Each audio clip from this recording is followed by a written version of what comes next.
Super Supportive by Sleyca. Chapter 238. Here to There, 18. A text came in from Bo.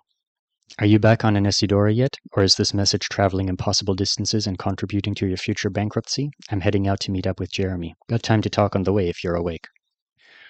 Holden. Awake. Something came up, so I'm still on one. With Stuart, reporting a wizard who broke a wand to the proper authority. I'm not into the conversation they're having right now. Please distract me. Where are you going with Jeremy? Holden. You there? Holden. I get it. You found a dart frog to talk to instead. Bo. Don't pay to send a frog text to another planet while you're in the presence of wizard police. Just text me when you get back to Earth.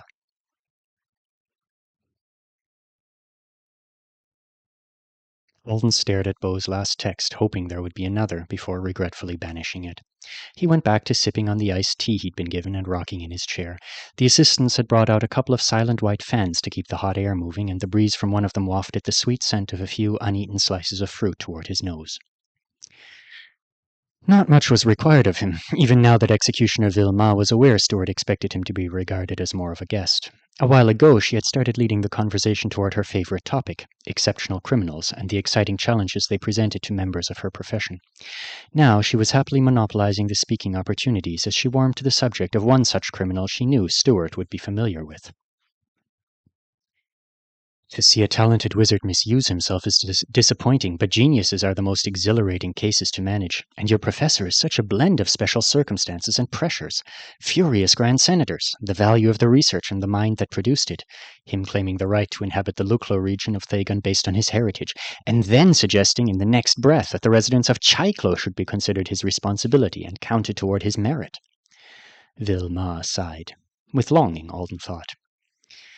To have someone you're judging claim most of a moon and all the people on it for himself, we just don't see things like that at my level. Rodin's executioners could have engaged a little more with his arguments. I'm not criticizing my superiors, of course. I'm only sad about losing the opportunity to hear their detailed opinions on the puzzles he tried to shove into the light of their consideration. He continues to be fascinating. They placed him in a situation that should have encouraged him to yield. Failing in that, I'm sure they thought it would keep him from complicating their lives any further for a few years, but he continues to force reconsiderations. Oh, have you seen him on Earth? Despite being a follower of the story of Rodin's long and messy downfall, Executioner Vilma had somehow missed learning the one part of it all that would have made her choice of subjects even stranger. Stuart was watching Alden. He's been in the news often, Alden said, best to keep it simple. He's helping clean up the island. His work is appreciated by most Anesidorans. Her talking about him doesn't bother me, he sent in response to Stuart's look. I don't have any energy left to be mad at him right now, and hearing a couple of details I didn't know isn't bad. Vilma chortled and drummed her hands against the arms of her rocker. He slithered through another tunnel in everyone's plans for him as soon as the entrance revealed itself. Making safe the home planet of an avowed he misused is more direct recompense for one of his crimes than the teaching position, so they shouldn't disallow it. Especially not with him already on Anesidora showing off to the avowed there. But now he's submitting modifications to decontamination spells, corrections to other scholars' work on Earth oceans, and recommendations for the strength of our ties to the human species in the aftermath of this event. I don't have access to those plans, but it was so bold of him to declare expertise in that area at a time like this.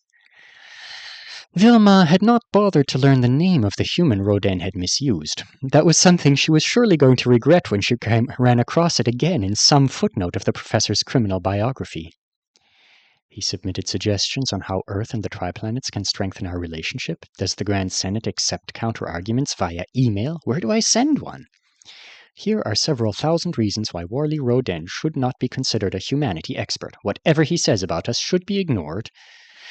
The only problem with that was that Rodin was actually great at getting humans to like him. Making Violent Avowed climb a staircase to nowhere, speaking an Earth language with extraordinary fluency, and exuding wizardy panache every time a camera caught a glimpse of him, had given him that stellar bald general reputation. But Vilma was right. The audacity! All of that must now be evaluated toward his credit, she said. Maybe I should volunteer to help his executioners study his efforts. I'm sure they'll reject the offer with so many eyes upon them, but it would be engaging for me if they agreed. The door at the end of the balcony slid open, and one of her assistants appeared to clear away the fruit and replace each of their drinks with a fresh one. The tea was a different variety this time, a familiar one. Alden took the squat glass he was offered without comment and frowned at it. Are you sure our Tions wouldn't appreciate it if I took their trouble due to this old ghetto condo into account? Vilma was asking Stuart. I could explore more creative opportunities for him if I did. Is there not enough crime to go around to keep the base-level executioners entertained, or is she just a go-getter? While Stuart assured her that Mban, Bethe, and Riada wouldn't like that, Alden mulled over what creative opportunities might mean. Could this be how Gorgon ended up working at the front desk at a consulate on Earth instead of something more ordinary? It was a natural thing to wonder right now whether he was interacting differently with an Artonan who decided on punishments for crimes, but the thought hit him in an odd way. He was aware that the Triplanets considered Gorgon a criminal. At one point, he'd even had a wriggling question or three about what the alien had actually done.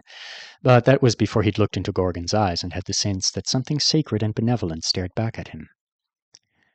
Gorgon, are you some kind of a god? He'd really asked that. 10 months later, he was a little confused that he'd been that loopy when he first woke up from being knocked out by Gorgon's gaze. But the certainty that Gorgon was good, despite whatever crimes he could have committed, lingered.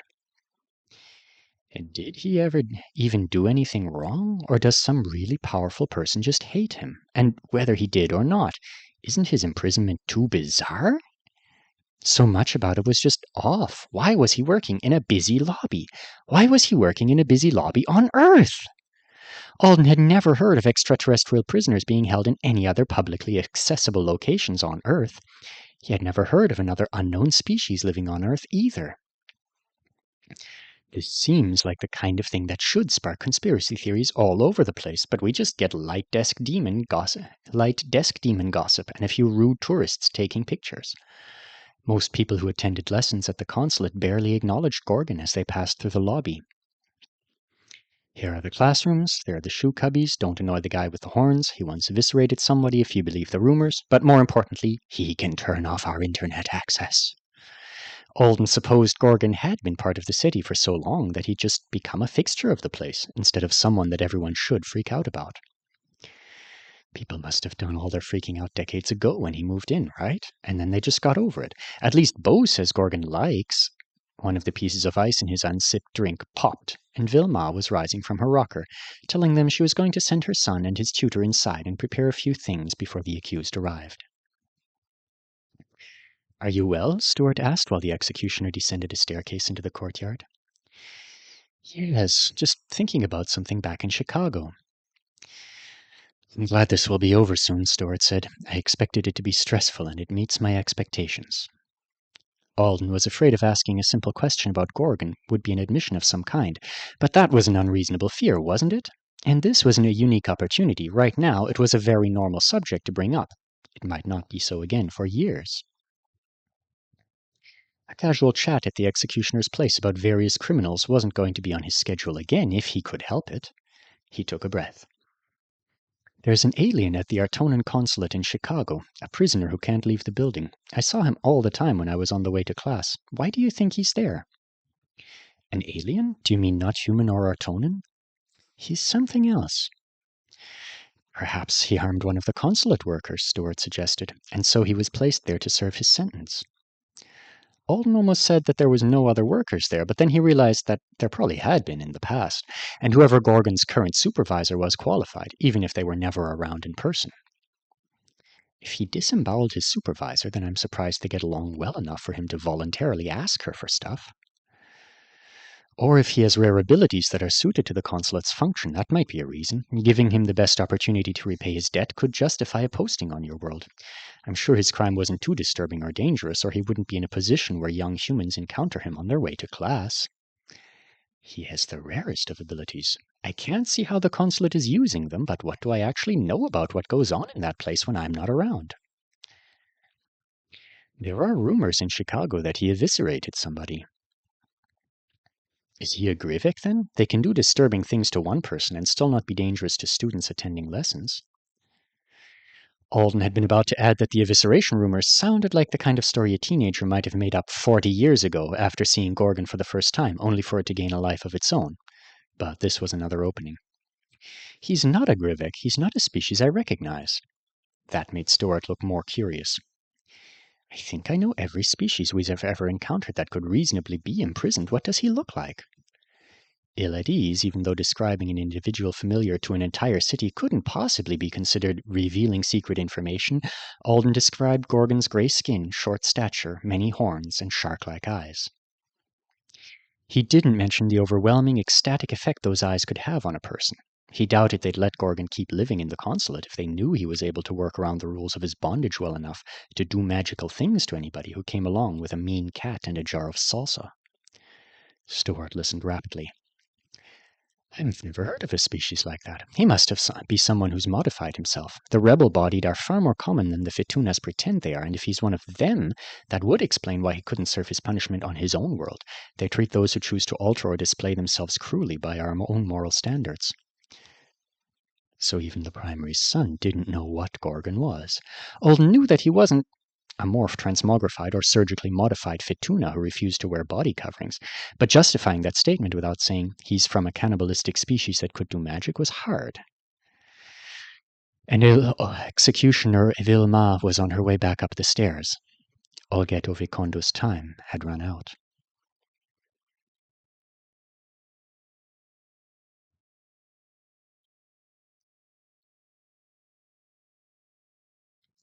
Jeremy Levy spun on a vinyl-topped stool and grinned at the person who just entered the crowded diner. Beau Lupescu didn't grin back, but he nodded in acknowledgement as he wove behind a waitress with a laden tray, then past a table full of old ladies dividing up leftovers into their to-go containers. Sorry I'm late. Thanks for ordering for me, he said as he took his scarf and jacket off and climbed the seat at the counter beside Jeremy. It's fine. Glad you said yes this time. You asked for coffee and whatever, so you're having the special. What's the special?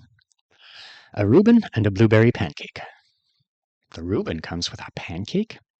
They let me substitute it for the fries. I didn't know if you wanted breakfast or lunch, so you get both. That sounds extremely edible. They had a few minutes to talk about the usual nothings. A couple more to be dramatic about the coagulation of spoiled half and half in a mug of cheap coffee. One to comment on the pocket notebook Jeremy was using to track his macros now that he had an athlete girlfriend who was strict about her own diet. And then there wasn't anything left for the two of them to discuss but the obvious absence in their group, and so for another minute they didn't speak. Dishes clattered. Two men at the table behind them mused about what population size Earth could comfortably support with and without magic, and a woman gabbled with customers while she stacked jars of a new custom seasoning blend into a pyramid at the other end of the counter. The television high up on the wall behind her was one of the local stations, like usual. Should I have picked a different place? Jeremy asked while he cut up a piece of Canadian bacon. Why? This is one of your favorite breakfast spots, and my sandwich is great. Alden's missing out. Jeremy nodded. Their school food looks good, though, doesn't it? And he's got that Dora brute who's teaching himself to cook. How you? Everything there looks good. An ugly Anesidora would wobble the status quo. He's got Natalie, too, Jeremy said. If he can persuade her to feed him again. And he sent me a link to an American-style diner he found that serves what he says are the best hash browns in the world. Yeah, well, he's not eating there this morning. Beau took a bite out of his Reuben that looked more like an attack against the sandwich than enjoyment. Dressing oozed around the edges. You've talked to him already today? I was going to call him later and tell him Kimberly's decided on Michigan. I'm sure he doesn't care where my girlfriend goes to college, but he pretends to. How's he doing right now? He's being stupid and refusing to admit it, Beau said shortly. So he's fine until the consequences hit, I guess. Jeremy developed a silent interest in his omelette that was eventually broken by Beau motioning for his pocket notebook and the pen clipped to the front of it. He slid it over and Beau scribbled something in it before putting it back down between their plates. Beau gulped the new cup of coffee he'd been given while Jeremy read it. And you're mad about this? Jeremy asked. Why wouldn't I be? Why would you be, man? It's not like he's doing something wrong. Beau's mug clacked against the countertop. Give me that again. He wrote something else. Jeremy spent longer staring into his notebook this time. They're not just wizards, it said. They're generals. When he finally looked up, he said, So those are the kind of people he's hanging around? You see why I'm perturbed. I do. Jeremy pushed the last bite of eggs around his plate, then set the fork back down without eating. But also I don't. Every time I hear he's having fun, I'm relieved. Or it's not only relief, but it's like, look at that. He can do something like that now and enjoy it after everything that's happened to him. Hell yes, Alden. I even get this rush from it sometimes, especially whenever he's doing something extra out there. Bo stared at him. For real, Jeremy said. It started with ordinary stuff when I went to visit him. Wow, Alden works out a lot now. He shops by drone. He likes pinball. And none of that is exciting, except, yeah, it is, because I was so nervous to go see him in person. I thought he might be faking being okay on his calls. He was. I know, he wasn't sleeping ever, and they were keeping him in a private room, but he was okay enough to talk, smile, and breathe. That was a lot at the time. Now it's a couple of months later, and he's flying around campus on a magic vehicle. He's calling us to help him donate a ton of money to charities. Thanksgiving was the best. It was so funny that he got himself stuck in that situation, but what an awesome once-in-a-lifetime situation, right? I watched him on video while he was trying to get the turkey and that giant cornucopia to Matadero. People were waving at him out of their apartment windows. He was waving back. He was so alive, Bo, doing something that wasn't just surviving, making a memory he's going to laugh about for years. Like this, he tapped the notebook. I've got a rush right now from the first thing you wrote. Seriously, look at what you wrote there, man. He spent almost 2 whole days on Artona 1 with Stuart, Stuart's cousin, and their friends, doing some kind of alien migration with them. He's been partying and doing rituals, and now they're reporting on someone they caught committing a crime. This is cool, said Jeremy. How is this not cool? You don't know everything that's going on with him, Bo muttered. I'm sure he tells you things he doesn't tell me, but I think you're worrying so much about what could happen to him that you can't be happy when he shows signs of moving away from that. I think it was like a desperate survivor headspace he was in when he got back. It's natural, he almost died, but it must be so hard to live in that mode. I hope he appreciates not dying by doing more stuff like what you wrote there. Hope he figures out who he wants to be now and life lets him have it. Bo looked down at his partially eaten sandwich and pancake.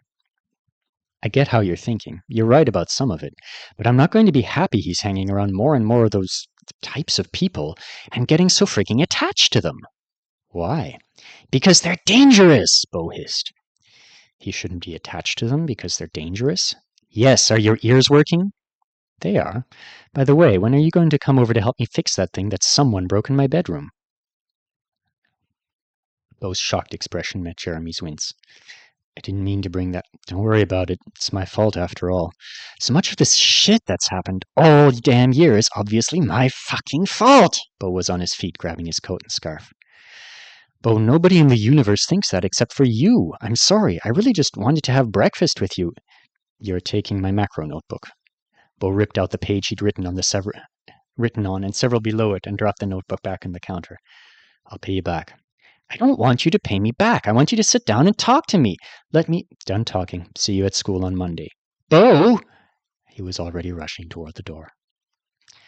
A minute later, the woman who'd been stacking seasoning blend came over and looked at Bo's plate. Your friend left in a hurry. Jeremy swallowed. If you ever said exactly what was on your mind, and then the sound of it coming out of your mouth made you hate that you ever thought it? God, yes, she said, picking up the coffee mug that had been in Bo's hand a moment ago. Happens to every human being with a heart. Do you want a box for his food?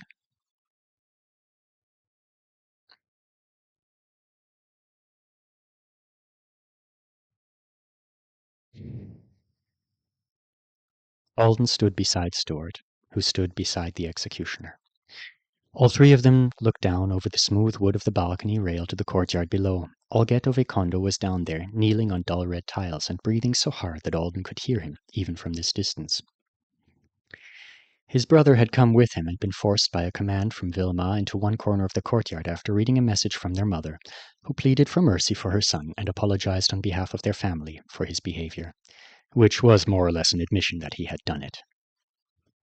Now the man just needed to admit it himself, and this would all be over.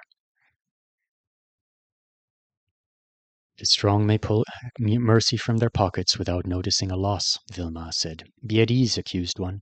You kneel before the Artonan people, and we are strong. Will you tell me truths?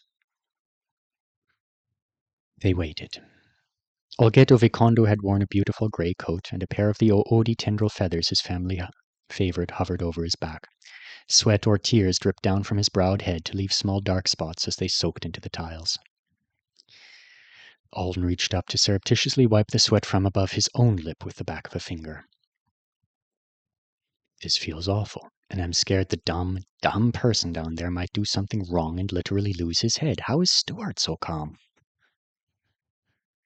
Despite his earlier stress, Stuart seemed attentive and almost at ease now that this moment had come. His posture was upright but not tense. His fingers rested lightly on the railing, while Alden's own were clenched. I would, Olget Ovekondo stammered. I would like for the claim that I knew my actions might make the Boers serve my family again in the future, that I hoped for that. It's not the truth. I would have that claim unsaid. There are many reasons to believe that was your intent, and it could be proved, but I am willing to remove that accusation from my calculation of your sentence if these two witnesses agree to unsay it. This is the mercy I take from my pockets. Olget Ovekondo looked up for the first time since he'd appeared in the courtyard, on his face, his brother silent in the corner, slumped against the wall with relief. We will step back a pace out of your hearing, said Vilma, so that the witnesses may discuss this with each other. Thank you, executioner. However, I will not unsay what I have said. The brother gasped. Olget's jaw went slack. Everyone looked at Stuart. He's saying no, so fast. Okay, no mercy from the pockets. He sounds very sure about it. Alden was glad he wasn't a brute. It would be so embarrassing to nervously rip this railing in half like a toothpick. Vilma had some surprise on her face, but it was mild. Since that is the case, accused one, you may request verification of your honesty for this claim. Or, if the second witness wishes to disagree... Alden thought he heard the wood beneath his hands creak, but it was a sound lost to Olget Ovekondo suddenly shouting, "Oh, wizard! My brother wizard! Is your belly stone, wood, or flesh?" He crawled forward, hands lifting towards Stuart. Flesh, Stuart said, still relaxed and unblinking. Then I hunger for your mercy. This is the only claim I will ask you to unsay. All the others are true. I will agree they are true. Think of the kindness of my family. Think of my mother and how she will suffer if I am away for too long. His voice echoed off the walls. When he was done speaking, there was no sound at all. Alden was watching Stuart closely, and so he had a perfect view when the Altronin's boy's right eye, the iris rust-colored one, and encircled by a thin golden ring, turned aside from Olget Ovekondo and toward a spot at the end of the balcony where it seemed there should be nothing to see.